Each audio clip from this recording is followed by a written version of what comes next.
SIR என்னும் தேர்வு எழுதி காத்திருந்த மாணவர்களுக்கெல்லாம் ரிசல்ட் வந்திருக்கு. ஒட்டுமொத்தமாக பார்க்கும்போது ஒரு 97 லட்சம் வாக்காளர்கள் நீக்கப்பட்டிருக்கிறார்கள். இதில் போலி வாக்காளர்கள், டபுள் என்ட்ரி அப்படின்னு பல காரணங்கள் சொல்லப்பட்டிருக்கிறது.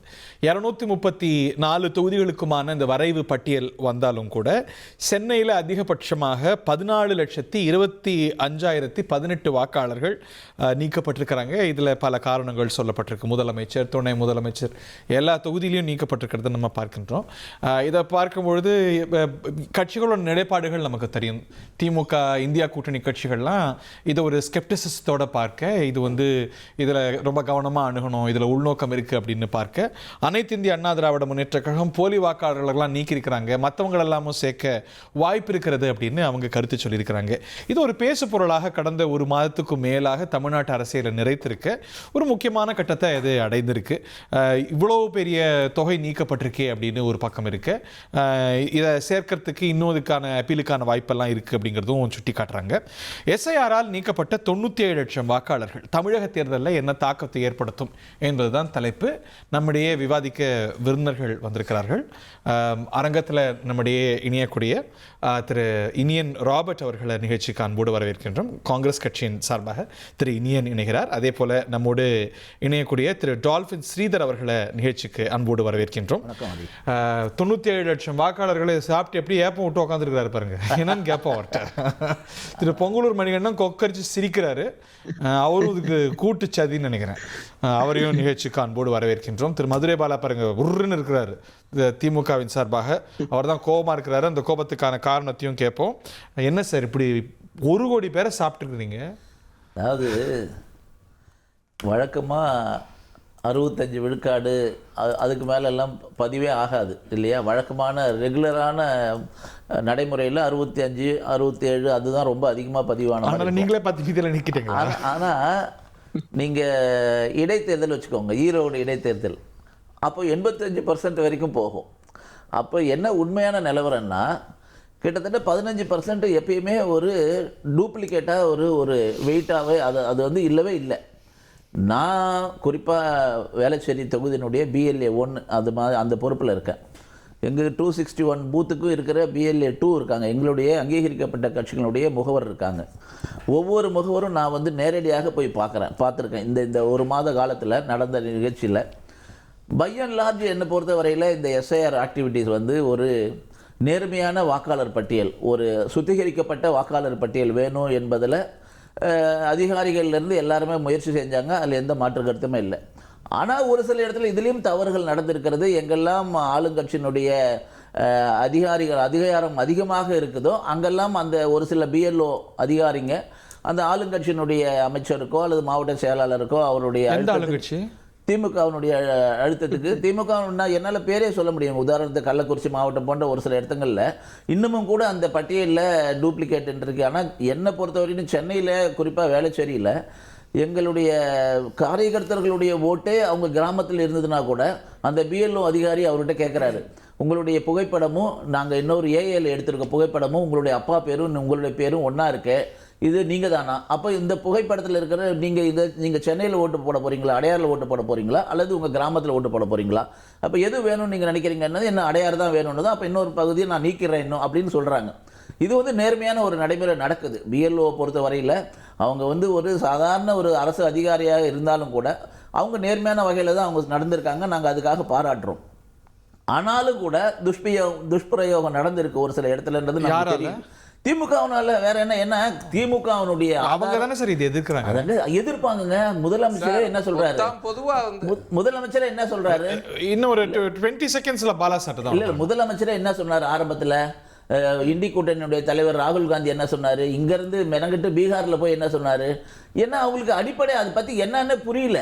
இப்போ நாங்கள் இவங்க சொன்ன வாதம் என்ன?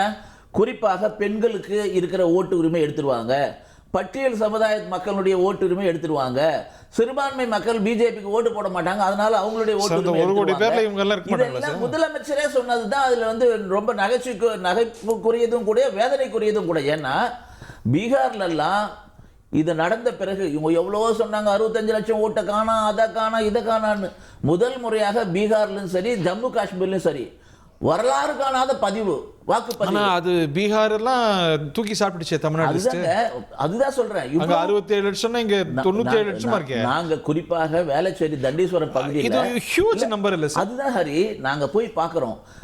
இவங்க என்ன சொல்றாங்க, நாங்க சம்மரி ரிவிஷன் எவ்வரி இயர் நாங்க கொண்டு வரோம், ஜனவரி மாதம் நாங்க வாக்காளர் பட்டியலில் மதர் பட்டியல் கொடுக்குறோம், ஆனாலும் கூட இது தேவையே இல்லை, இந்த எஸ்ஐஆர் இப்ப தேவையில்லை, தேர்தல் முடிஞ்ச பிறகு வச்சுக்கலாம். இது எல்லாமே இந்த எஸ்ஐஆர் குறிப்பிட்ட காலத்துக்குள்ளார ரொம்ப அழகாகவும் நிதானமாகவும் ஃபுல் ப்ரூஃபாகவும் பண்ணப்பட்டிருக்கிறதுல எந்த மாற்றமும் கூட தவறு நடந்திருக்கிறது என்பதையும் நான் ஒத்துக்கொள்கிறேன். நடந்தது உங்களாலங்கிற திமுக நான் குறிப்பாக சொல்ல முடியும். கள்ளக்குறிச்சி போன்ற ஒரு சில மாவட்ட தலைவர்கள், மாவட்ட செயலாளருங்க, ஃபுல் ப்ரூஃபா நடந்திருக்கு. சில இடத்துல பிரச்சனை இருக்கு. இதுல கொஞ்சம் தவறு. இந்த எஸ்ஆருக்கு பிரச்சனைக்கு நீங்க தான் கிடையாது. பாலா சார். சார். எஸ், கோ ஹெட். அதாவது சார் அவர் சொல்றது தவறா சொல்றாரு.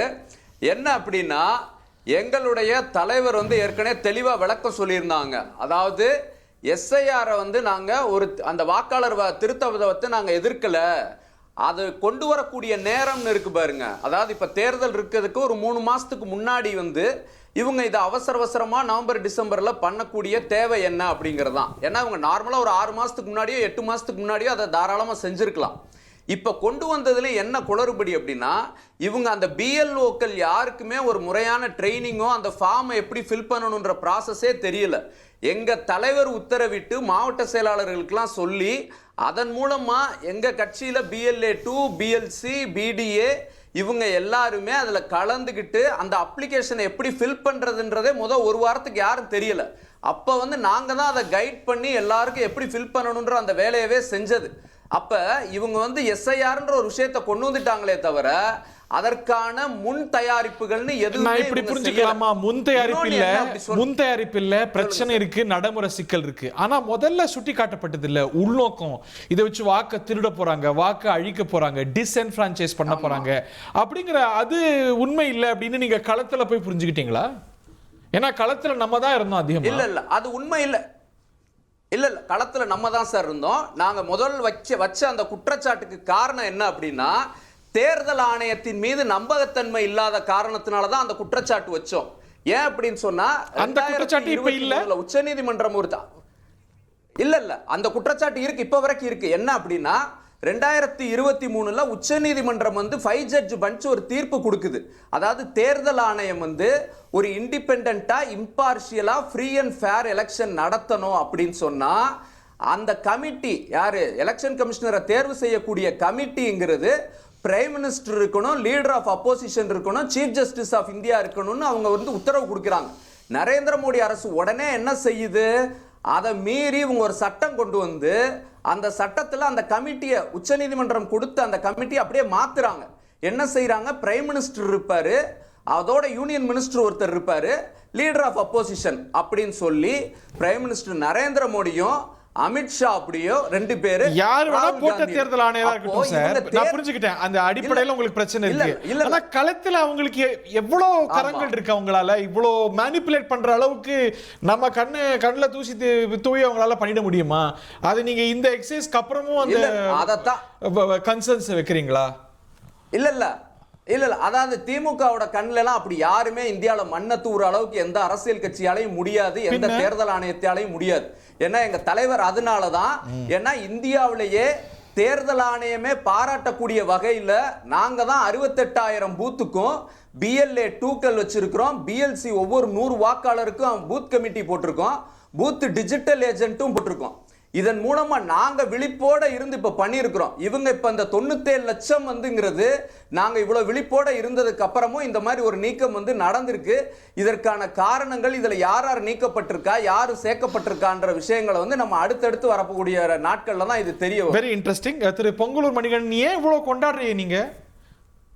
கூட்டணி தர்மமா இல்ல அதை தாண்டி எனக்கு புரியல சார். அதாவது நம்ம சகோதரர் மதுரை பாலா அவர்கள் ஒரு விளக்கமே கொடுத்தாரு. நான் கேட்கிறேன், எளிதான ஒரு செய்தி. இப்ப நீங்க தேர்தல் கமிஷன் அறிவிச்சது, ஒவ்வொரு ஊரிலும் கட்சிகளுக்கு கிளை இருக்குது, கிளை செயலாளர் இருக்காங்க, அது மாதிரி பாக முகவர்கள் இருக்காங்க. இப்போ 2 வேலை தாண்டி அந்த ஊருக்குள்ள யாரையும் நீக்க முடியாது, புதிதாக சேர்க்க முடியாது. நீங்க குறிப்பா நான் சொல்றேன், இந்த தேர்தல் சீர்திருத்தம் வந்த பிறகு குறிப்பா நான் எங்க ஊரே சொல்றேன் சார், பொங்கலூர் ஒன்றியத்துல எல்லா போது பார்த்தோம். நான் அந்த அதிமுக ஒன்றிய செயலாளர் யுஎஸ் பழனிசாமி நானும் எல்லா ஊருக்கும் போனோம். அங்க போகிற போது ஒரு ஊர்ல திமுக ஒன்றிய செயலாளர் திரு அசோகன் அவர் வந்தாரு. அதாவது அங்க உண்மையிலே திரு மாணவர் சொல்றேன், அங்க மிக சரியாகத்தான் திமுக ஒன்றிய செயலாளரை அந்த ஆய்வை மேற்கொண்டார். அதாவது குறைபடியே பண்ணல, இது தவறுன்னு சொல்லல.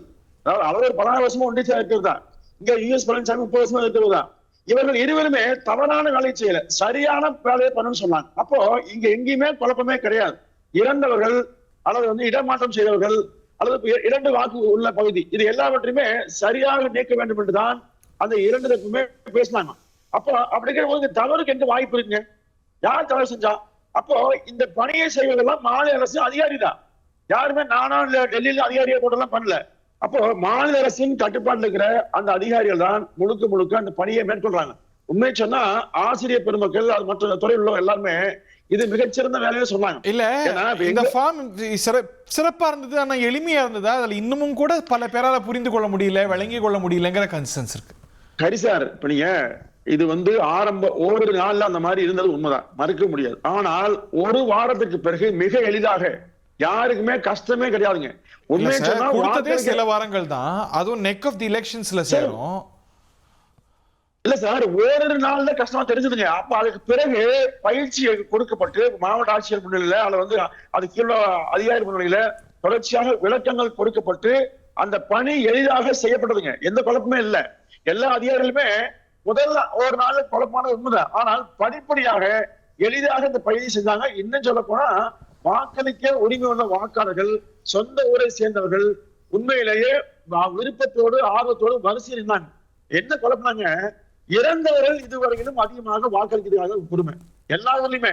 என்னுடைய சொந்த பஞ்சாயத்துல கிட்டத்தட்ட 300 பேர் சார் இறந்தவங்க வாக்களிக்கிறாங்களா? இறந்தவங்க, ஆமா சார், இறந்தவங்க அதுதான் புரியுது சார்.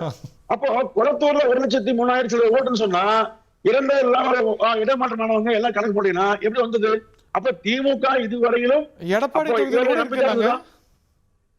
எடப்பாடி தொகுதியில் கூட இருக்குன்னாங்க 28. அந்த வாரம் குறைவான 26,000 பேரு, குளத்தூர்ல 1,03,000 பேரு. அப்ப பாருங்க என்ன சொல்ல வரீங்க? அச்சப்படுது சார். கொரோனா காலத்துல இல்ல குளத்தூர்ல என்ன சொல்ல வர்றாரு? 1,03,000 பேர் என்ன சொல்றாரு? 1,03,000 பேர் அதிகமா அங்க வாக்காளர் நீக்கப்பட்டிருக்கான்னு சொன்னா இந்த போலி வாக்காளரை கொண்டுதான் திமுக வென்றிருக்கிறது சந்தேகம் எல்லாத்துக்கும் வருதுங்க. அதனாலதான் திமுக அச்சப்படுது. அதெல்லாம் கிடையவே கிடையாது. போலி எடப்பாடி பழனிசாமி மாதிரி போலியான ஒரு நபரால மாதிரி கிடையாது.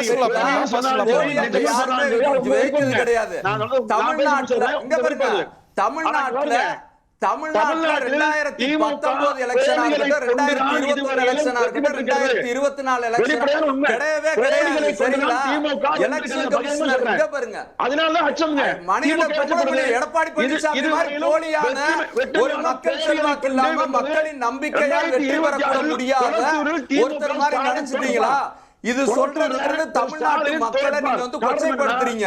குளத்தூர்ல கிடையாது. எடப்பாடி பழனிசாமி மாதிரி மக்கள் செல்வாக்கு இல்லாத ஒரு தவழ்ந்து போய் தேர்தலை சந்திக்காத ஒரு நபர் பொலிட்டிக்கல் இல்ல இல்ல அவருக்கு சொல்லுங்க. அதாவது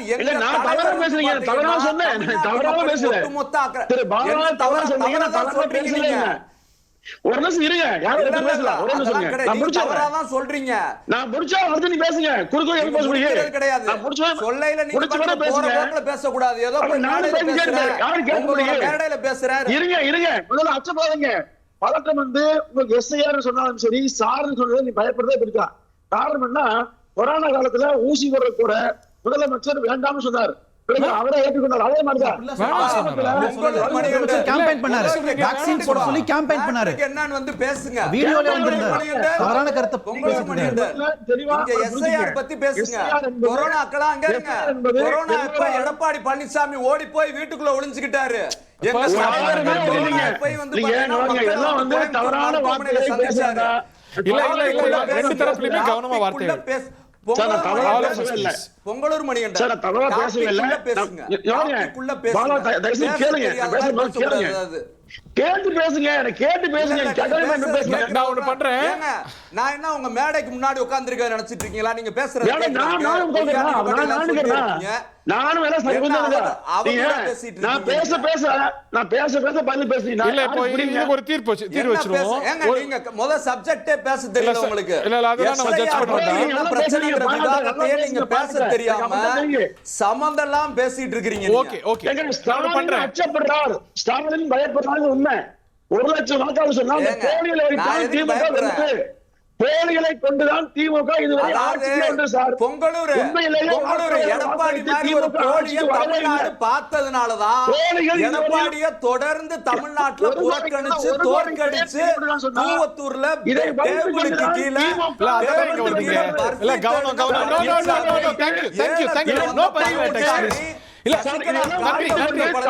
ரெண்டு பேருமே ஆஃபர் எடுங்க. இனியன் பேசுவார். இப்போ பாருங்க, இது வந்து ஒரு யூசுவல் எக்ஸசைஸ். திராவிட முன்னேற்ற கழகத்துக்கு கூட கன்சர்ன்ஸ் இருக்கு. ஆனால் வாக்கு திருட்டு இல்லை, இங்கே இந்த என்மாசா நீக்கிட்டாங்க, இல்லை இந்த சமூகத்தை சேர்ந்தவங்களை நீக்கிட்டாங்க, அதுக்கான முகாந்திரங்கள் நம்ம பார்க்கல. இதில் வந்து இப்போ இன்னமும் கூட இஷ்யூஸ் இருக்கலாம். பட் உள்நோக்கம் எப்படி பார்க்க முடியும்? இப்போ இந்த நம்பர்ஸ் வச்சு ஒரு கன்க்ளூஷனுக்கு இன்னமும் வரீங்களா? காங்கிரஸ் ராகுல் காந்தி தொடர்ந்து சொல்கிற மாதிரி இந்த நம்பர்ஸுக்கு பிறகும் கூட அதை ஆம்பிளிஃபை பண்ணுறீங்களா? இல்லை சார், அதாவது எஸ்ஐஆருக்கு சொல்லுகின்ற காரணங்கள் இருக்குல்ல, இறந்தவங்களை நாங்கள் நீக்கிறோம், இடம்பெயர்ந்தவங்களை நீக்கிறோம், டபுள் என்ட்ரி உள்ளவங்களை நீக்கிறோம் அப்படின்னு சொல்லக்கூடிய காரணங்கள் நியாயமானவை. ஆனால் இந்த எஸ்ஐஆர் நடைமுறைப்படுத்தின விதம் இருக்குல்ல, அதுதான் வந்து மோசடித்தனமானவை என்ற குற்றச்சாட்டு நாங்கள் வைக்கிறோம். நாங்கள் நடைமுறையில் சிக்கல் இருக்குன்னு புரிஞ்சுக்கிறேன். ஆனால் நீங்கள் தொடக்கத்தில் சொன்னது போல இது உள்நோக்கம் கொண்டது, உயிரோடு இருக்கிறவங்களை நீக்கிறதுக்கானது, இல்லை பிஜேபியை ஜெயிக்க வைக்கிறதுக்கானது, அதற்கான முகாந்திரத்தை கிரவுண்டை நம்ம தமிழ்நாடு எக்ஸைஸ் அடிப்படையில் பார்க்குறோம். இல்லை, நீங்கள் அந்த நடைமுறையில் இவ்வளோ அவசரமாக இந்த இந்த இந்த வேகம் காட்டியது இதற்காக, அதன் பின்னாடி உள்ள இன்டென்ஷன் என்னன்றதா, ஹிடன் அஜெண்டா என்னன்றதா எங்களுக்கு சந்தேகமா நிறுவனங்க. இந்த எக்ஸைஸ்க்கு அப்புறம் இல்ல, இப்போ தமிழ்நாட்டில் கிட்டத்தட்ட 1 கோடி பேர் வந்து நீக்கப்பட்டிருக்காங்க. எங்களுக்கு அடிப்படையிலே வந்து ஒரு சந்தேகம் எழுது. எதிர்க்கட்சியாக இந்தியா கூட்டணியினுடைய தலைமை தாங்குகிற காங்கிரஸ் கட்சியினுடைய பிரதிநிதியாக எங்களுக்கு ஒரு சந்தேகம் இருக்கிறது. இந்த 1 கோடி பேர் யாராக இருப்பாங்க? இவங்க வந்து அடிப்படையிலேயே வந்து திமுக கூட்டணிக்கு வாக்களிக்க கூட இருக்கலாம் என்பதை நாங்கள் இதுக்கப்புறம் தான் ஆய்வுக்கு உட்படுத்துவோம். அதன் அடிப்படையில் தான் ஒரு முடிவு வர முடியும். இல்லை சார், இப்போ நம்ம வந்து ரொம்ப ஒரு விஷயம் பார்த்தோம். முதலமைச்சருடைய உத்தரவின் பேரில் அவங்க இன் பிரின்சிபல் இதை எதிர்த்தாலும் களத்தில் ரொம்ப தீவிரமாக செயல்பட்டாங்க. இவர் பாலா சாரே சொன்ன மாதிரி அவங்க கண்ணில் பண்ண தூவிட்டு அவங்க வாக்காளர்களை நீக்கிட முடியுமா? அது சாத்தியமா? Is it even practical feasible? இல்லை, இப்போ என்னன்னா, நீங்கள் திமுக வந்து பிஎல்ஏ வேலை செஞ்சது வந்து கிரவுண்டில் டிஃபென்சிவ். அதாவது எலெக்ஷன் கமிஷன் கையை மீறி போயிடக்கூடாது என்பதற்காக அதை மானிட்டர் பண்றதுக்காக காங்கிரஸ் கத்துக்க வேண்டிய பாடம் பாருங்க. இல்ல, எல்லாரும் ஒரு பக்கம் எதிர்த்தா கூட அவங்க ரொம்ப விஜிலண்டா இருந்தாங்க. இல்ல அப்படின்னா அங்கே பீகார்லயும் காங்கிரஸ் பண்ணுச்சு. அதை தாண்டி தான் இந்த நம்பர் மைனஸ் ஆகுதாங்க. அப்ப இந்த மைனஸ் ஆனது யாரு, இதுக்கு பின்னாடி ஏதாவது வாக்கு வங்கி இருக்கிறதா என்பதை இதன் பிறகுதான், அதாவது அடுத்த ஜனவரி மாசம் அப்படி ஜெரிமாண்டரிங் பண்ண முடியும்னு நினைக்கிறீங்களா? இந்த எக்ஸைஸ் நம்ம கண்ணு முன்னாடி தான் நடந்தது. இந்த பட்டியல் நம்ம கண்ணு முன்னாடி தான் வர முடியுது. அப்படி செலக்டிவா செரி பிக் பண்ணி வாக்காளர்களை நீக்க முடியும், சேர்க்க முடியும் நினைக்கிறீங்களா? இந்த ப்ராசஸ் இருக்குல்ல, நான் இது ஏன் நாங்க முன்வைக்கிறேன், நான் தெளிவுபடுத்திடுறேன். அது இறந்தவங்களை நீக்கிறதோ இடம்பெயர்ந்தவங்களை நீக்கிறதோ அடிப்படையில் எலெக்ஷன் கமிஷனோட கடமை, அவங்க பண்ண வேண்டிய வேலை. ஆனா இவங்க என்ன செஞ்சாங்கன்னா, மக்கள் அலைவிட்டாங்க. இங்க ஒரு ஃபார்மை கொடுத்து, புரியாத ஒரு ஃபார்மை கொடுத்து மக்கள் அலைவிட்டு மக்கள் தேடி வர வச்சு அதன் பிறகு வந்து இவங்க ஒரு டிராஃப்ட் வெளியிடுறாங்களே, இதற்கு பின்னாடி தான் அந்த மோசடி இருக்குமோன்ற சந்தேகம் எங்களுக்கு வருது. எதற்காக 1 மாச காலத்துல மக்கள் புரிஞ்சுக்கிறேன். அது வந்து சரியான கேள்வியை நான் ஏத்துக்கிறேன். ஆனா அதை வந்து இது உள்நோக்கங்கிறது எப்படி வர முடியாதவங்க அப்படின்ற ஒரு சாக்கு, ஒரு எக்ஸ்கியூஸ் இருக்கு. அதுல வர முடியாதவங்க, உடல்நிலை சரியில்லாதவங்க, அல்லது ப்ராப்பரா டாக்குமெண்ட்ஸ் இல்லாதவங்க, ஆனா இந்தியால வாழக்கூடியவங்க, தமிழ்நாட்டில் வாழக்கூடியவங்க, போன எலெக்ஷன் ஓட்டு போட்டுருப்பாங்க. ஏதோ ஒரு காரணங்களால என்ன ஓட்டே வேணா இருக்கலாம். அது எப்படி செரி பிக் பண்ண முடியும்? இல்ல அதுதான் சொல்றேன். இவங்க கிட்ட இருக்கிற டேட்டா அனலிட்டிக்ஸ் பயன்படுத்த முடியும். எலெக்ஷன் கமிஷன் பாக்குறோம்ல, தலைவர் ராகுல் காந்தி எப்படிலாம் பிஜேபி தமிழ்நாட்டில் வளர்ந்துருக்காது, அந்த இவ்வளவு டேட்டா வச்சிருந்தா. அதுதான் பயமா இருக்கு எங்களுக்கு. அதுதான் பயமா இருக்கு எங்களுக்கு. 1 கோடி பேரை நீங்க வந்து நீக்கிட்டீங்க. அடுத்து சட்டமன்ற தேர்தல் 5 மாசத்துல இருக்கு. அப்போ நீக்கப்பட்டவங்க யாருக்கு அடிப்படையில் வாக்களிக்க போறாங்களோ தெரியல நமக்கு. இது ஆய்வுக்கு பிறகுதான் தெரியும். இதனை பயன்படுத்தி ஒருவேளை தமிழ்நாட்டில் பாஜக தலைமையிலான அதிமுக கூட்டணி வந்து வெற்றி பெற்று ஏன் பண்ண முடியாது? ஒரு சின்ன உதாரணம், just playing the devil's advocate. பாருங்க, முதலமைச்சரோட தொகுதியோட எடப்பாடி அவர்களோட தொகுதியில வந்து குறைவா நிக்கிறாங்க. இதுவே ஒரு பேட்டர்ன் சொல்லுது இல்ல? இப்ப நீங்க அங்க அத மாதிரி ஏதாவது ஒரு டிசைன் இருக்குமோ, ஒரு பேட்டர்ன் இருக்குமோ? பாருங்க, எளிமையான விஷயங்க. ஒவ்வொரு வருஷமும் நாம் வந்து ஸ்பெஷல் சம்மரி ரிவிஷன் பண்ணுறோம். அதனால் சிறப்பு எஸ்ஐஆர் தேவை இப்போ தேவையில்லை. தேர்தல் முடிஞ்ச பிறகு வழக்கம் போல் நாங்கள் வந்து ஏதோ கள்ள ஓட்டோ அல்லது இறந்து போனவங்க ஓட்டோ போட்டு நாங்கள் ஜெயிச்சிடுறோம், அதன் பிறகு பார்த்துக்கலான்ற மாதிரி அண்ணன் முத்துவேலர் கருணாநிதி ஸ்டாலின் உட்பட ராகுல் காந்தி உட்பட எல்லாரும் சொல்லிட்டு இருந்தாங்க. அது பீகாரை திரும்ப திரும்ப சொன்னாங்க 65 லட்சம் காணாமல் போச்சு, 65 ஒரு ஆள் கூட கம்ப்ளைண்ட் கொடுக்கலன்னு சொல்லிட்டோம். அதனுடைய எஸ்ஐஆர்னுடைய இம்ப்ளிமெண்டேஷனுக்கு பிறகு நடந்த தேர்தல் அந்த எஸ்ஐஆர் பணியினுடைய வெற்றியை சொல்லிச்சு. எப்படி வெற்றியும் சேர்த்து சொல்லிச்சு. அது சொல்றாங்க, நியாயமான தேர்தல் நடந்தா, நியாயமான வாக்காளர் பட்டியல் இருந்தா தமிழ்நாட்டில் பிஜேபி பாரதிய ஜனதா கட்சி வெற்றி பெறும். உண்மையை சொல்றேன். ஏன் சொல்றேன்னா அங்க வந்து பர்சன்டேஜ் ஆஃப் ஓட் இன்க்ரீஸ் ஆச்சு. அது மகளிருடைய பர்சன்டேஜ் இன்க்ரீஸ் ஆச்சு. அது ஜம்மு காஷ்மீர்ல வரலாறு காணாத உயர்வு வந்தது. காரணம் என்னன்னா இந்த போலியான வாக்காளர்கள் இப்ப ஒரு வருஷம் ஒரே உதாரணத்துக்கு சொல்றேன்.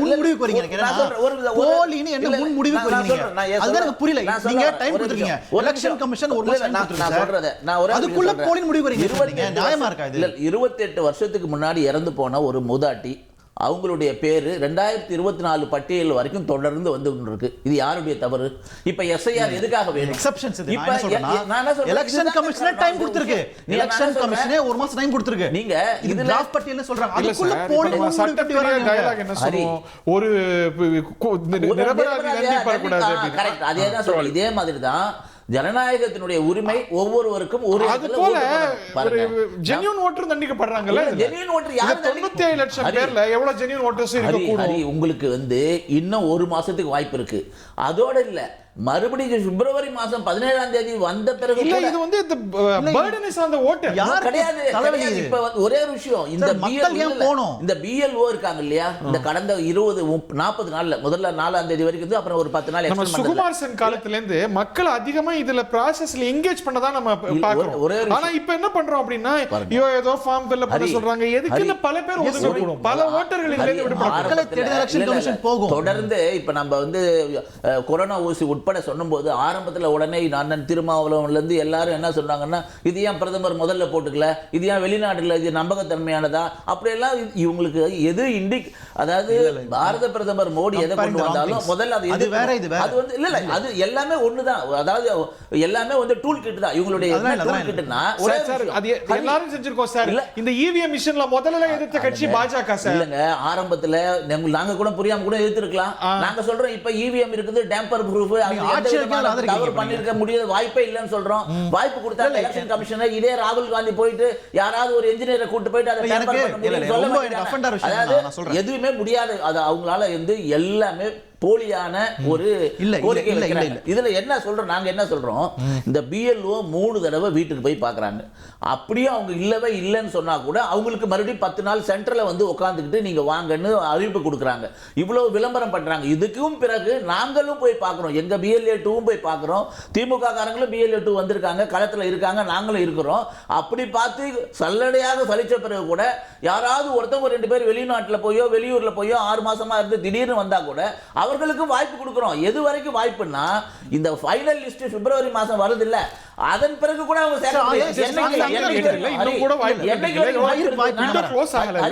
என்னைக்கு வரைக்கும் வாய்ப்பு இருக்குன்னா, தேர்தல் நடை வந்து வருது இல்லையா, தேர்தல் நடைமுறை வந்து வேட்பாளர் நாமினேஷன் போடுறாரு இல்லையா, அவர் வாபஸ் வாங்குற நாள் வரையில நீங்க அந்த ஜனநாயகம் என்பது எலெக்ஷன் கமிஷன் கொடுக்கின்ற ஒரு உரிமையாக இருக்கு. நான் என்ன கேட்கிறேன், கரெக்ட், அந்த process is correct.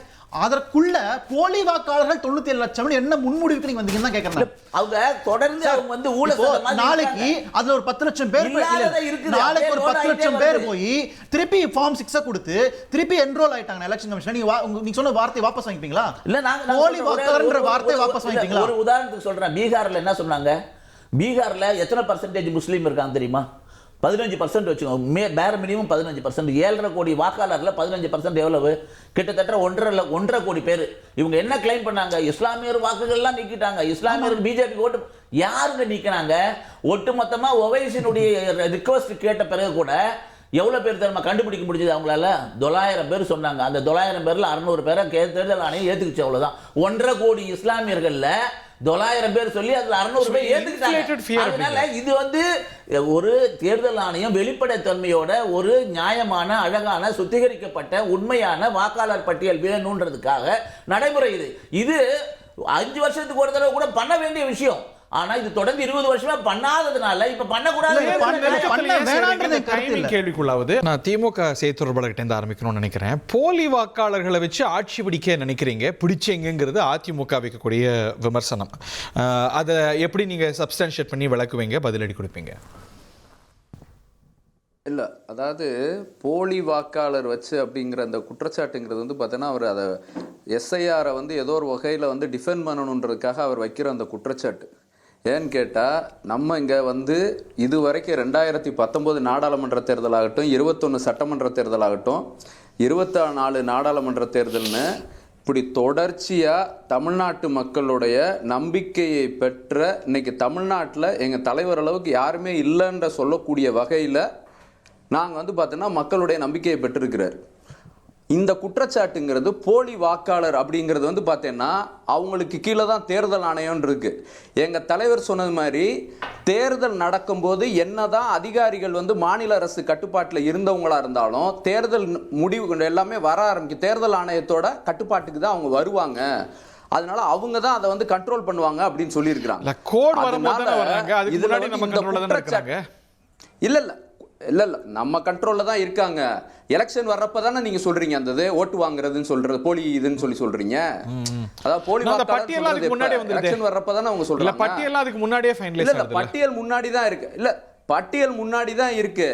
அந்த பட்டியல் வந்து போலி வாக்காளர்னா இது யார் எந்த போலியா இருக்கான்னு அந்த குற்றச்சாட்டை சொல்லுங்க. சும்மா பொத்தாம் பொதுவா அதுல போலி வாக்காளர்கள் இருந்தாங்கன்னு எங்க இருந்து யார் போலி வாக்காளரா அப்படி வாக்களிச்சிருக்காங்க, எந்த மையத்தில் அப்படி வாக்களிச்சிருக்காங்க, எந்த சட்டமன்ற தொகுதியில வாக்களிச்சிருக்காங்க, நாடாளுமன்ற தொகுதியில வாக்களிச்சிருக்காங்க ஒரு தடவையா சொல்ல முடியுமா?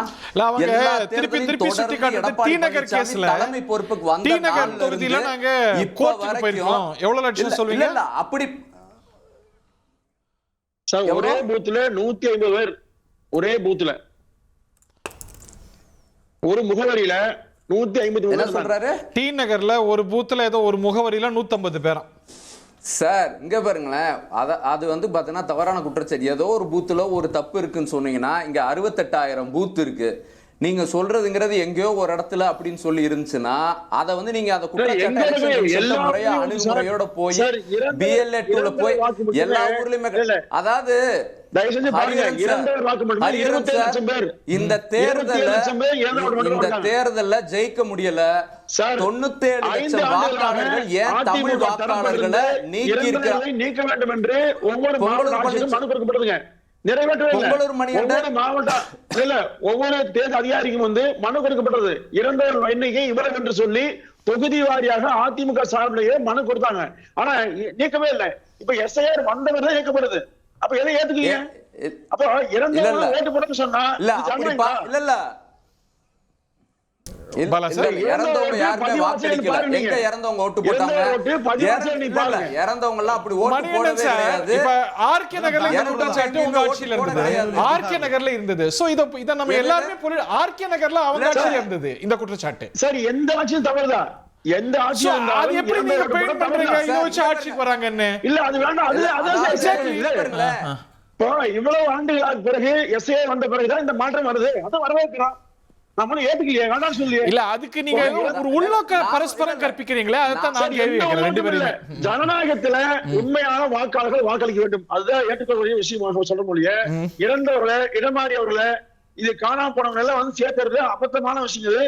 அதை செய்வதற்கு மணிகண்டன் சார், இதுக்கான தருணம் இதுவா? இப்ப திமுக உள்ளிட்ட கட்சிகள் வைக்கக்கூடிய சரி இதோட நோக்கம் கூட புரிஞ்சுக்கிறோம். இவ்வளவு தேர்தல் நெருக்கத்திலேயே செய்வீங்க. இது இன்னும் கொஞ்சம் ஏர்லியரா செஞ்சிருந்தா 2024 எலெக்ஷன் முடிஞ்சோன்னு செஞ்சிருந்தா இன்னும் பெட்டரா ஒரு விண்டோ இருக்கும். ஒரு மாதத்துல எல்லாம் முடிஞ்சு பட்டியல இருந்துச்சு பாருங்க. இப்போ என்ன முடியாம போச்சு? அரசாங்கம் எல்லாம் வசதி. உங்களால சொல்ல முடியுமா இந்த 97 லட்சம் பேர் எல்லாருமே வந்து அன்டிசர்விங் போலி வாக்காளர்கள் பட்டியல்ல இருக்க வேண்டியவங்க இல்ல அப்படின்னு? சோ அந்த பர்டன் இன்னைக்கு அவங்க மேல போடுறோம்ல. இல்ல படிவம் 6 மீண்டும் அதுல பதிவு செய்து அப்படி தவறு. அதுதான் சொல்றேன், அந்த பர்டனை இந்த வாக்காளர் மேல போடுறோம்ல. இன்னைக்கு அந்த வாக்காளருக்கு வாழ்க்கைய பாப்பானா வாக்க பாப்பானா? சார் நீங்க ஒண்ணு சார், நீங்க சொந்த ஊர்ல 64 பேர் இறந்தாங்க. இது வரைக்கும் ஓட்டு போட்டு வர்றாங்க. எப்படி சார் அது எப்படி நடக்குது? Sir fine sir. இத 2024 ஆரம்பிச்சிருக்கலாமே. தேர்தலுக்கு ஒரு 3 மாசம் முன்னாடி யார் நடத்துவாங்க சார்? பரவாயில்ல, இப்பதான் என்ன தப்பு? இப்ப என்ன தவறு? பெட்டர் லேட் தென் நெவர் அப்படிங்கறாரு பாலா சார். இப்பயாவது சேராங்களேங்கறார். செய்ய வேண்டியது இப்பயாவது சேராங்களேங்கறார். என்னங்க தாமதமா செஞ்சாருன்னா ஏற்கனவே ஃபர்ஸ்டே ஏற்கனவே சொல்லிட்டேன் சார். அதாவது எங்களுக்கு வந்து பாத்தீங்கன்னா அந்த எஸ்ஐஆர் நாங்க வந்து அப்படியே பிளாட்டன்ட்டா எதிர்க்கல. எங்களோட நோக்கங்கிறது நீங்க எலெக்ஷனுக்கு 3 மாசம் இதே நரேந்திர மோடிக்கு 2026 சட்டமன்ற தேர்தல் தமிழ்நாட்டுல தெரியும்ல, தேர்தல் ஆணையத்துக்கு தெரியும்ல, தேர்தல் ஆணையரா இருக்கக்கூடிய யாரு அமித்ஷாவோட செக்ரட்டரியா கோஆபரேஷன் டிபார்ட்மெண்ட்ல 2 வருஷம் இருந்துட்டு, அமித்ஷாவோட செக்ரட்டரியா ஹோம் டிபார்ட்மெண்ட்ல இருந்துட்டு இப்ப தேர்தல் ஆணையரா ஒருத்தர் வந்திருக்கிறார் பாருங்களேன். அதாவது எப்படி பாரதிய ஜனதா கட்சியுடைய தமிழ்நாட்டு மாநில தலைவர்களை ஒரு அண்ணாமலையை மாத்திட்டு தமிழிசையோ ஒரு தமிழிசையை மாத்திட்டு வந்து நயினார் நாகேந்திரனை கொண்டு வரது மாதிரி தேர்தல் ஆணையருங்கிறவரை தனக்கு கீழே செக்ரட்டரியா இருந்த ஒருத்தரை கொண்டு வந்து அந்த கணக்கெல்லாம் பார்த்தா ராஜேஷ் லக்கானி இருந்தாரு, அவர் சிஎம் கூட இருந்தாரு செக்ரட்டரியா. இல்ல அவரை வச்சுட்டு நீங்க எப்படி ஒரு நியாயமான இதுன்றது ஒரு குற்றச்சாட்டு சார். இது மட்டும் கிடையாது சார், நரேந்திர மோடி அரசுல எல்லா வந்து அரசியலமைப்பு சட்டத்தால் உருவாக்கப்பட்ட எல்லாமே அப்படிதான் இருக்கு. யூனியன் பப்ளிக் சர்வீஸ் கமிஷன் வந்து IAS IPS ரெக்ரூட் பண்றதுக்கு மனோஜ் சோனின்னு ஒருத்தவங்களை நியமிச்சாங்க. அவர் யாருன்னா நரேந்திர மோடிக்கு ஸ்பீச் எழுதி கொடுக்கிறவர். அவருடைய ஆட்சி காலம் 2029 வரைக்கும் இருக்கு. திடீர்னு அவர் வந்து பாத்தீங்கன்னா ராஜினாமா பண்றாரு போன வருஷம். ஏன் என்னன்னே தெரியாது. கடந்த 2015க்கு முன்னாடி வரைக்கும் டிஜிபி நியமனத்துல ஆடிட்டர் ஜெனரல்னு ஒரு பொறுப்பு இருந்துச்சு. நீங்க நியாயமா நடக்கறவங்க இல்ல. Comptroller and auditor general Narendra Modi அரசுல வந்து சொன்னார் டிஜிபி எங்க போடணும், அதுக்கு டிஜிபி ஏன் போடணும், ஏன் சீனியாரிட்டிக்கு ஆள் இல்லையா, சீனியாரிட்டி அதிகாரி இல்லையா, ஏன் 9வது இடத்துல இருக்கிறவர் கொண்டு வந்து பொறுப்பு டிஜிபி போடணும். இது எந்த நீங்க எந்த சட்டத்தை மதிக்கிறீங்க, நீங்க எந்த சட்டத்தை மதிக்கிறீங்க, திமுக எந்த சட்டத்தை மதிக்கிறது, என்னைக்கு மதிச்சிருந்தாரு, அதான 2027 என்னைக்கு சட்டத்தை மதிச்சிருக்காங்க. 9வது இடத்துல இருக்கிறவர் கொண்டு வந்து பொறுப்பு டிஜிபி ஏன் போடுறீங்க, நெஞ்சு வலி சார், உடம்பு சரியில்லை. டிஜிபி 9வது இடத்துல இருக்கிற ஏன் மகளிருக்கு நீங்க மரியாதை கொடுக்கறீங்களே, மகளிர் சீமா அகர்வால் இருக்காங்க, ஏன் கொண்டு வரல அவங்கள? இவங்க வந்து பாத்தீங்கன்னா இவங்களுக்கான நீங்க சொல்றீங்களா சாத்தா வேதம் ஓதலாமா, திமுக போய் சட்டத்தை பத்தி எல்லாம் பேசலாமா? சரிங்களா, இதே கலைஞர் சொன்னாருங்க ஆர்கே நகர் தேர்தலுக்கு முன்னாடி, இதே கலைஞர் சொன்னாரு ஆர்கே நகர் தேர்தலுக்கு முன்னாடி எல்லாம் திடீர்னு ஒரு நாள் வீட்டுக்கு போக சொல்றீங்க. Union public service commission chairman ஒரு நாள் வீட்டுக்கு போக சொல்றீங்க. நீங்க பொறுப்பு டிஜிபிக்கு வாங்க, 9வது இடத்துல இருக்கிறவரை ஏங்க கொண்டு வந்து போடுறீங்கன்னா பதிலே சொல்ல மாட்டீங்களே. ஆடிட்டர் ஜெனரல் பொறுப்பு டிஜிபிக்கு வாங்க சார், பதவி இருக்கு. 9வது இடத்துல இருக்கிறவரை 1வது இடத்துக்கு கொண்டு வந்து போடுறீங்க. ஓகே, எப்படி நியாயம் இது? பொறுப்பு டிஜிபி எதுக்கு? நீங்க டிஜிபி கேட்டீங்க முடியும். இங்க இருங்களேன், நீங்க சட்டத்தை மதிக்கிறீங்களா? டிஜிபி நீங்க சட்டத்தை மதிக்கிறீங்களா? திமுக சட்டத்தை மதிக்கிறதா என்னைக்காவது? 100% மதிப்பு சார், நாங்க சட்டத்தை மதிக்கிறோம் சார். நீங்க 9வது இடத்துல கொண்டு வந்து போடுறீங்க. யார் சம்பந்தம்? இதுல என்ன நியாயம்? என்ன நியாயம்? ஓகே, சட்டம் ஒழுங்கு பிரச்சனை, அதிகாரிகள் இல்லையா டிஜிபி பிரச்சனை? சட்டம் ஒழுங்கு ஸ்டேட் சப்ஜெக்ட் இல்லையா? யார் மேல உங்களுக்கு நம்பிக்கை இருக்கு அப்படின்னு அவங்க நீங்க சீனியாரிட்டி பிரகாரம் இருக்கிற அதிகாரியை ஏன் கொடுக்காம 9வது இடத்துல கொண்டு வந்து பொறுப்புல போடணும்? அதனாலதான் நீங்க சட்டம் ஒழுங்கு சந்தி இருக்குது தமிழ்நாட்டுல. ஏதாவது சட்டம் ஒழுங்கு இருக்கா இன்னைக்கு? ஒதுக்குக்கு ஆளாயிருக்கீங்க. இன்னைக்கு ஒரே நாள்ல 13 இடத்துல போக்சோ வழக்கு நடக்குது. 6500 கொலை நடக்குது. சட்டம் ஒழுங்கு இருக்கா? கண்ட்ரோல் இருக்கா? நரேந்திர மோடி டைவர்ஷன் பாலிடிக்ஸ் தொடர்ந்து பண்ண முடியாது. ரெண்டு பேரும் டைவர்ட் பண்றீங்க. நான் அவர்ட்ட போறேன். கலவரம் பண்ணி வந்த ஆட்கள் இல்ல நீங்க மடைமாற்று அரசியல் இனிமேல் நன்றி அத மக்கள் விட்டுறோம். இனியன் பேசவே இல்ல. Okay, point taken. ரெண்டு பேருமே பண்ணல. இனியன் சார், இப்ப அவர் பாலா சார் கூட என்ன கன்ஸ்ட்ரக்டிவா சொல்றாருன்னா, இங்கொன்றும் அங்கொன்றுமா இஷ்யூஸ் இருக்கலாம் அப்படின்னு. அதை திமுக கூட கன்ஸ்ட்ரக்டிவா எடுத்தது. காங்கிரஸ் பூதாகரமாக்கிடுச்சா, ஒரு இடத்துல இருந்தனால ஒட்டுமொத்த எலெக்ஷனுமே இன்வாலிடு, அது வந்து உள்நோக்கத்தோட செஞ்சது அப்படின்னு இன்னமும் கூட நமக்கு வந்து லெசன்ஸ் இருக்கும். இல்லை, நாங்கள் வந்து காம்ப்ரஹென்சிவாக நாங்கள் எதுவுமே நாங்கள் சொல்லலை. எங்களுக்கும் வந்து சில பாக்கெட்ஸில் சில பகுதிகள் நடக்கின்ற பிரச்சனையை தான் நாங்கள் இன்டென்சிவாக சுட்டி காமிக்கிறோம். நாங்கள் ஒரு ஸ்டேட் பார்ட்டியாக திமுக இந்த கருத்தை முன்வைக்கிறாங்க. ஒரு நேஷனல் பார்ட்டியாக இந்தியா, ஒரு பேன் இந்தியா பார்க்கும்போது எங்களுக்கு இந்தியா முழுக்கவே சில இடங்களில் மோஸ்ட்லி நடப்பதாக எங்களுக்கு தோன்றுகிறது. அதற்கான ஆதாரங்களும் தலைவர் ராகுல் காந்தி கொடுத்திருக்கிறார். எஸ்ஐஆர்ல நீக்கப்பட்ட பல பேரை டெல்லியில இந்திரா பவன்ல கூட்டிட்டு வந்து நிறுத்தி இருக்கிறார். அதன் அவங்க பேர் பட்டியல் இல்லாதவங்க, இறந்ததாக சொல்லப்பட்டவங்க பல பேர் டெல்லியில கூட்டி நிறுத்தி இருக்கிறார். அப்போ இது எல்லாமே எங்களுக்கு ஆதாரத்தை காண்பிக்குதுல. இப்போ இது பின்னாடி ஒரு மோசடி நடக்குது சார். ஆனா இறந்தவங்க பட்டியல்ல இருக்க கூடாதுங்கிற அடிப்படையை ஏத்துப்போம் தானே? அந்த நோக்கம் சரிதானே? Why should they be? அது என்ன, அது ஒரு வந்து there is scope for misuse. இல்ல சார், உண்மையிலேயே இறந்தவங்களா இருந்தா உயிரோட இருக்கிறவங்க இறந்தவங்கன்னு சொல்லக்கூடாதுன்னு ஏத்துக்கிறேன். நிச்சயமா. அது வந்து இன்ஜஸ்டிஸ். பட் இறந்தவங்க பட்டியல்ல இருந்து வீட் அவுட் பண்ணணும் தானே. எப்படி நீக்க முடியுதுன்னா முடிச்சிட்டு ஒரு 30 செகண்ட்ஸ் கொடுப்பா அப்புறம் உள்ள. இல்ல நான் சொன்னா இறந்தவர்களை நீக்க வேண்டும் என்பதுல எங்களுக்கு எந்த மாற்று கருத்தும் இல்ல. இருக்கிறவங்க இறந்தவங்க அப்படின்னு சொல்லி நீக்குவதற்கு யார் உரிமை கொடுத்த எலெக்ஷன் கமிஷன்? இல்ல யாருக்கு உரிமை நடந்துருக்கு சார். சார் டெல்லியில இந்திரா பவன்ல ராகுல் காந்தி தலைவர் வந்து டீ குடிச்சாரு சார். கூட்டிட்டு வந்து நிக்க வச்சு டீ கொடுத்தாரு சார். பாருங்க ஒரு விஷயம் புரிஞ்சுக்கோங்க. சார் நீக்கப்பட்ட பல பேர்ல இறந்தவங்க நீங்க கொடுத்திருக்கிற சில ஆயிரம் பேர்ல உயிரோட இருக்கிறவங்க இருக்க மாட்டாங்களா? எஸ்எஸ்ஆருக்கும் எஸ்ஏஆருக்கும் உள்ள வித்தியாசம் என்னன்னு முதல்ல புரிஞ்சுக்கணும். அது வந்து முத்துவேலர் கருணாநிதி ஸ்டாலின் உட்பட அனைவருக்கும் சொல்றேன். ஏன்னா எஸ்ஐஆர்ல தான் நீங்க இறந்து போனவங்களோட டெத் சர்டிபிகேட்டையும் நம்ம வந்து லிங்க் பண்ணியிருக்காங்க. அதனால ஆட்டோமேட்டிக்காக இறந்து போனவங்களுடைய டெத் சர்டிபிகேட் மூலமா இல்ல இப்ப இந்த எஸ்ஐஆர்ல எடுத்திருக்கோம். அதே மாதிரி இன்னைக்கு ஆர்டிபிஷியல் இன்டெலிஜென்ஸ் மூலமாக அந்த ஃபேஸ் ரெகக்னிஷன் வச்சு சாஃப்ட்வேர் வச்சதுனால இன்றைக்கு அது வந்து ஒரு சுலபமாக முடியுது. ஒரு மாசம் இல்ல, அதுக்கு முன்னாடியே முடிச்சிட்டாங்க. ஏன்னா 4ஆம் தேதி டிசம்பர் 4ஆம் தேதி நான் போய் யூஸ் பண்ணி போட்டோ ரெகக்னிஷன்ல பண்ணுவாங்க. ஆனா மிஷின் ரீடபிள் ஃபார்மேட் டேட்டா கொடுக்க மாட்டாங்க. ஒரு விஷயம் இன்னைக்கு கூட எஸ்ஐஆர் வேடிக்கை இன்னைக்கு கூட எடுத்துக்கோங்க சார். இல்ல இன்னைக்கு எடுத்து அனலைசிஸ் பண்ணி என்னைக்கு நாங்க அது வந்து வெரிஃபை பண்ண முடியும். 4 மணிக்கு ஏலாம் யூஸ் பண்ணி பண்ணா எனக்கு இப்பதான் தெரியும்.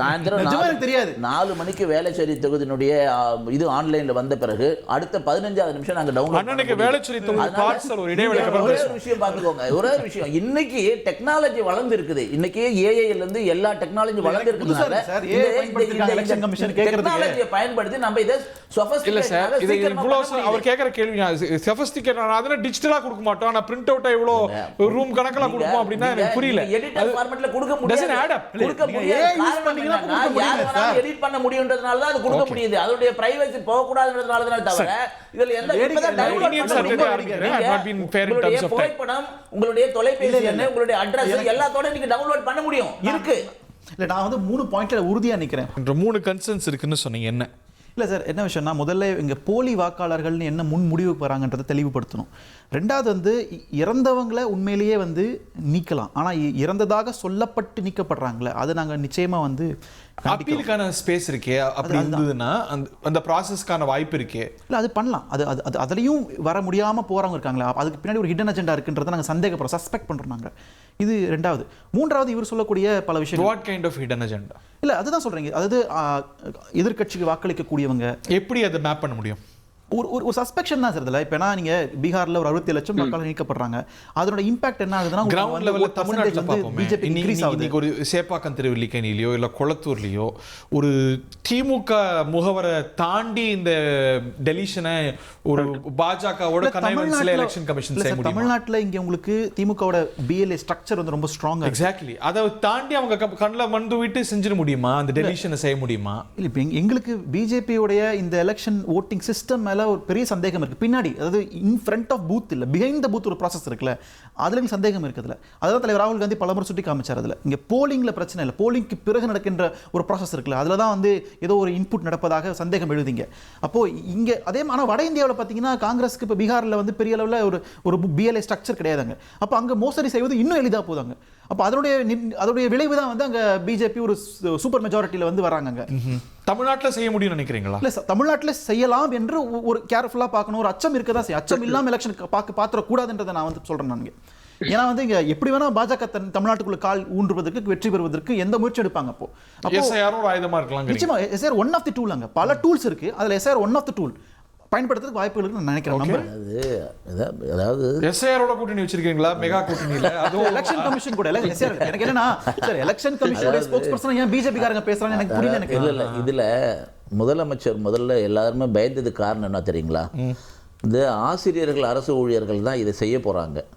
அப்போ ஏற்கனவே அவங்க வந்து கொதிப்பில் இருக்காங்க, இவங்க மேலே கொலவரியில் இருக்காங்க. உண்மையை சொல்ல போனால் அதாவது ஓய்வூதியத்திலேருந்து எதுவுமே இல்லை, பணி நிரந்தரத்துலேருந்து டெம்பரரி வாசியத்துலேருந்து எல்லாமே இல்ல அப்படிலாம் யாரும் கொலவெறியில எல்லாம் இருக்கிறாங்க. இன்னைக்கு ஒரே விஷயம் நீங்க சேர்த்து சொல்லுங்க பாலா, ஒரே விஷயம் இன்னைக்கு அரசு மருத்துவருடைய ஒரு அரசு மருத்துவ சங்கம். நான் ஒண்ணு என்ன சொல்றேன், ஒரு நிமிஷம் நான் சேர்த்து சொல்லுங்க. பதில் சொல்லுங்க. அதிமுக சைடுல பேசுற பதில் சொல்லுங்க. நீங்க பதில் சொல்லுங்க. நான் பேசுறது தெரியாம நீங்க அரசு மருத்துவர்களுக்கு நீங்க அரசு மருத்துவர்களுக்கு என்ன சொல்லிருக்காங்க? இன்னைக்கு நாங்க தலைப்பு எதிர்க்கட்சியாக இருக்கும்போது ஸ்டாலின் அவர்கள் என்ன எங்களுக்கு எழுதினாரோ அந்த கோரிக்கையை நாங்க மறுபடியும் பார்க்க போறோம். இதுதான் வந்து அரசு ஊழியர்கள் எல்லாம் இன்னைக்கு எதிர்ப்பு மனநிலையில் இருக்கிறதுனால இது எங்களுக்கு எதிராக சொல்றதுமோன்னு ஆரம்பத்துல பயந்தது சம்பந்தமே இல்லாம பேசுறது. திமுகவுடைய சம்பந்தம் இல்லாத பேசுறது தப்பே கிடையாது. 68,000 பூத் இருக்கிற தமிழ்நாட்டுல 2 லட்சத்துக்கு மேற்பட்ட BLA2 இருக்காங்க. நான் வந்து நேரடியா போய் பார்க்கும்போது எல்லா திமுகவினுடைய BLA2 கிட்டையும் BLO கொடுத்து போட்டோ எடுக்கிறாங்க. அப்ப திமுகவினுடைய அதிகாரிகள் முகவர்கள் எல்லாருமே இந்த யாரெல்லாம் டெலீட் பண்ணி பட்டிருக்காங்களோ அந்த படிவத்தை வாங்கியிருக்காங்க, அந்த பட்டியலை ஏற்கனவே வாங்கியிருக்காங்க. அவர்களுக்கு ஆட்சேபனை பண்ணா, அவர்களுக்கு வந்து அதுல சந்தேகம் இருந்தா, அவர்கள் யாரெல்லாம் நீக்கப்பட்டுட்டாங்கன்னு இவங்களுக்கு வந்து அச்சம் இருந்தா அவர்கள் எல்லாம் சேர்ப்பதற்கான வாய்ப்பு இருக்கிறது. சேர்த்துக்கோங்கன்றோம், யாரு வேணான்றோம் இல்ல. இதை இன்னமும் கூட நம்ம கண்குத்தி பாம்பா பார்த்து இதை சரி செய்யறதுக்கான வாய்ப்பு சூழல் இருக்குல்ல பாலா சார்? அதெல்லாம் சார் நிச்சயம். அதாவது எப்படின்னா, தமிழ்நாட்டில் இருக்கிற ஒவ்வொரு வாக்காளரோட வாக்கும் உறுதி செய்யப்படணும் அப்படிங்கிறதா எங்க தலைவருடைய நோக்கம். அதுல யாருடைய வாக்கும் விடுபற்ற கூடாதுன்றதுக்காக தான் நாங்க இவ்வளவு பார்த்துட்டே இருக்கிறோம். இதுல இன்னொன்னு, இவங்க 2 பேர் என்னன்னா, SIR சம்பந்தமா எது பேச இருந்தாலும் பொங்கலூர் மணிகண்டன் சம்பந்தம் இல்லாத ஒரு குற்றச்சாட்டையும், அவர் பாஜக சார்பா பேசுறவரும் அதே மாதிரி. எப்படி நரேந்திர மோடி பீகார் போய் தமிழர்கள் வந்து இப்படி துன்புறுத்துறாங்க அப்படின்னு பிரச்சாரம் பண்றாரோ, ஒரிசா போய் தமிழர்கள் சாவி எடுத்துட்டு போயிட்டாங்க பிரச்சாரம் பண்றாரோ, அந்த மாதிரி இவங்க பிரச்சாரம் பண்றாங்க. திமுககாரங்க பண்ணாங்கன்னு சொல்றாரு. தான் சொன்னீங்க. திமுக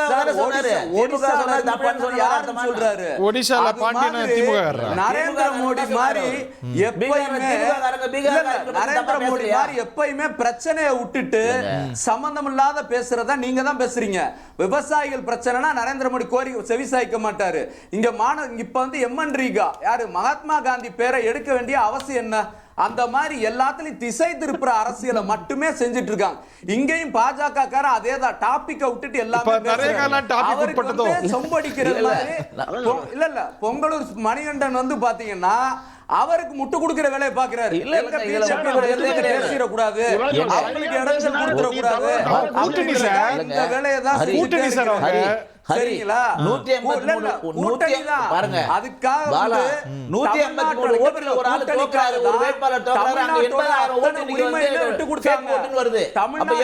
எல்லா உரிமையை விட்டு கொடுத்தது இந்த கூட்டணினாலதான். அந்த கூட்டணினாலதான் தமிழ்நாட்டின் உரிமை எடப்பாடி பழனிசாமிக்கு கட்சியை காப்பாற்றணுன்றதுக்காக இன்னைக்கு தமிழ்நாட்டோட உரிமைகள் எல்லாமே விட்டு தலைவர் மீட்கிறார். இருக்கக்கூடிய இங்க இருக்கக்கூடிய மக்களுடைய வாக்குரிமையை நிச்சயமா திமுக காப்பாத்தும். அதுல திமுகவோட களத்துல ஒவ்வொரு BLA2 மாவட்ட செயலாளர்கள், BLA2, BLC, BDA இப்படி எல்லா பேரும் நாங்க போராடிட்டு இருக்கோம். நரேந்திர மோடிக்கு 2026 தேர்தல் முடிஞ்சு ரிசல்ட் வரும்போது நல்லா தெரியும் திமுகவை எந்த வகையிலும் நம்மளால சீண்டவே முடியாது, வெற்றி பெறவே முடியாதுங்கிறது அன்னைக்கு தெரியும். 200க்கும் அதிகமான தொகுதியில் நாங்க வெற்றி பெறுவோம் பாருங்க. SIR அவர் பொருள் எடுத்து அவரை இது பண்றது மாதிரி. ஓகே, இறுதி கருத்து மணிகண்டன் ரொம்ப சுருக்கமா ஒரே இனியன் சொன்னதுக்காக சொல்றேன். படிவம் இருக்குது, படிவத்திலே பூர்த்தியோட என்ன குழம்பு சார்? அதாவது பிறந்த தேதி, ஆதார் எண்ணு, அலைபேசி எண்ணு, தாய் தந்தை பெயரு, கணவர் பெயர், எங்க அம்மா லட்சுமியாக நான் பூர்த்தி சொல்றேன். நான் என்ன குழப்பம் இருக்குது? இவர்களே மக்கள் மத்திய பீதி கிளப்பினாங்க. ஆனா மக்கள் அவர்களாக வந்து இன்னைக்கு வந்து முழுமையாக ஏற்றுட்டாங்க. அடுத்து சார், போலி வாக்காளர்களை கொண்டு திமுக வென்றது அமரமாக இருக்கிறது. இனிமேல் ஜனநாயகத்தின் பெயரால் போலிகளை வைத்துக் கொண்டு திமுக வெல்ல முடியாது. 26 மிகப்பெரிய தோல்வியை சந்திக்கும். குறிப்பா திரு ஸ்டாலின் குளத்தூரிலே மிகப்பெரிய தோல்வியை சந்திப்பார். திரு பாலா ரொம்ப சுருக்கமா. பொங்கலூர் மணிகண்டன் அடுத்த முறை விவாதத்துக்கு வரும்போது பொங்கலூர் மணிகண்டன் தயவு செய்து டாபிக் என்ன பேசணுமோ அதை தயார்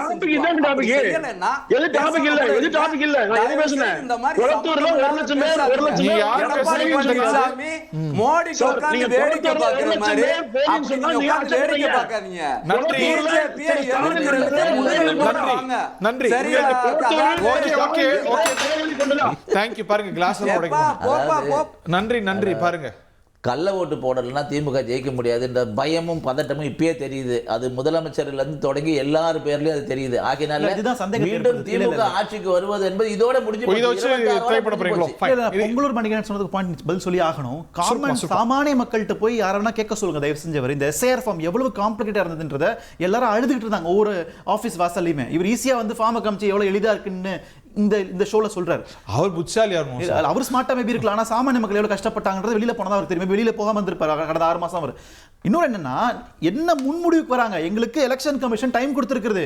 இந்த 97 லட்சம் தாண்டி நீக்கப்பட்டு இருக்கிறவங்க யாரா இருக்காங்கன்னா அவங்க திருப்பி போயிட்டு சேருவாங்க. 10 லட்சம் பேர் சேருவாங்க, 20 லட்சம் பேர் சேருவாங்க. திருப்பி அப்படி சேரும்போது இவங்க முகத்தை எங்க வச்சுப்பாங்க? அன்னைக்கு இவங்க சொன்ன வார்த்தை வாபஸ் வாங்கிப்பாங்களா? இதோட நிறுத்தலையா? போலி வாக்காளர்கள் திமுக ஜெயிச்சு தமிழ்நாட்டுல அப்படின்னு எப்படி முன்வைக்கிறாங்க? ஓகே சொல்லுவோம். ஓகே, அடுத்து இன்னும் சில கட்டங்கள் இருக்கு. இது இன்னும் தொடரும். இந்த விவாதமும் கூட தொடரும்னு நினைக்கிறேன். சப்ஜெக்ட் எலெக்ஷன் வரைக்கும் ஏதோ ஒரு வயத்துல வந்துட்டு தான் இருக்கும். பேசுவோம் தொடர்ந்து. இடைவேளை இந்த நிகழ்ச்சியில பங்கு கொண்ட விருந்தினர்கள், பார்த்தினர்கள் அனைவருக்கும் நன்றி, வணக்கம். தேங்க்யூ.